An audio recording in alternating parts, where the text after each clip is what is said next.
Businessman की list में शुमार एलन मस्क के सोशल मीडिया पर ईवीएम को लेकर किए गए पोस्ट के बाद सबसे ज्यादा सियासी घमासान भारत में मचा है। कांग्रेस और समाजवादी पार्टी इसे लेकर मुखर हो गई है और ईवीएम की विश्वसनीयता पर सवाल उठा रही है।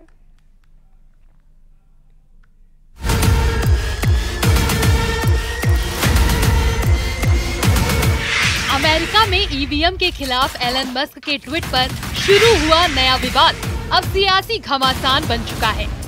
यूपी में कांग्रेस अध्यक्ष अजय राय ने राहुल गांधी का समर्थन करते हुए ईवीएम पर सवाल उठाए हैं। कांग्रेस नेता उदित राज ने भी ईवीएम पर बड़ा बयान देते हुए कहा कि अगर हमारी सरकार आई तो हम ईवीएम को हटा देंगे। शंका का समाधान भी हो जाएगा। बार बार जो उठ रही हैं और पूरी दुनिया में ईवीएम बंद हो गया, इंडिया में ही क्यों चल रहा है? जापान में बंद हो गया, आप उठाकर देख लीजिए, यूएस में बंद हो गया, हर देशों में केवल और केवल बैलेट पेपर चुनाव हो रहे हैं। तो निश्चित तौर से इंडिया में उठनी चाहिए।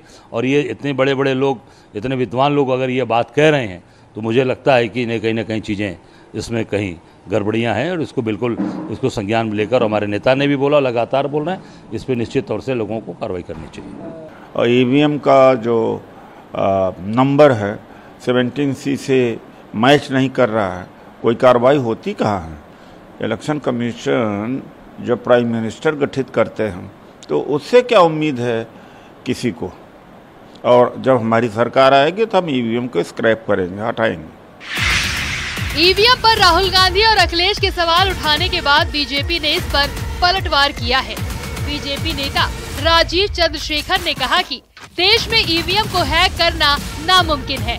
वहीं मुख्तार अब्बास नकवी ने कहा कि जब ईवीएम पर सवाल उठाए गए तो वो सही और प्रमाणित मिली। इसमें कोई दो राय नहीं है कि ईवीएम के द्वारा, ईवीएम के कारण हमारे डेमोक्रेटिक प्रोसेस में लोगों को वोट देने में बहुत ज्यादा एक तरह से रिलायबिलिटी, ट्रस्ट और सिक्योरिटी मिला है।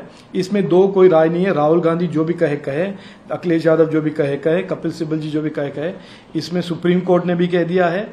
लोग जानते हैं, लोग उस पर भरोसा करते हैं ईवीएम पर, हमारे डेमोक्रेटिक प्रोसेस पर, और यही सच है।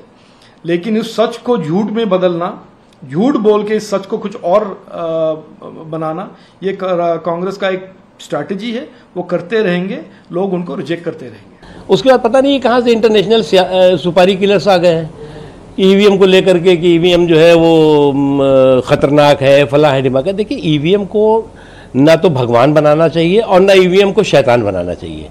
ईवीएम समय समय पर अग्नि परीक्षा में खरी साबित हुई है और जांची परखी खरी स्थापित और प्रमाणित हुई है।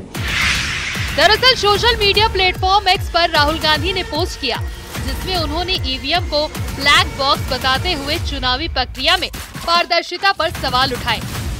आपको बताते हैं कि राहुल ने सोशल मीडिया पर क्या लिखा। भारत में ईवीएम एक ब्लैक बॉक्स है और किसी को भी उसकी जांच करने की अनुमति नहीं है। हमारी चुनावी प्रक्रिया में पारदर्शिता को लेकर गंभीर चिंताएं व्यक्त की जा रही हैं। जब संस्थानों में जवाबदेही की कमी हो जाती है तो लोकतंत्र एक दिखावा बन जाता है और धोखाधड़ी का शिकार हो जाता है। ईवीएम पर नए सियासी बवाल के बीच समाजवादी पार्टी के नेता अखिलेश यादव ने भी सोशल मीडिया पर ईवीएम को लेकर सवाल खड़े किए।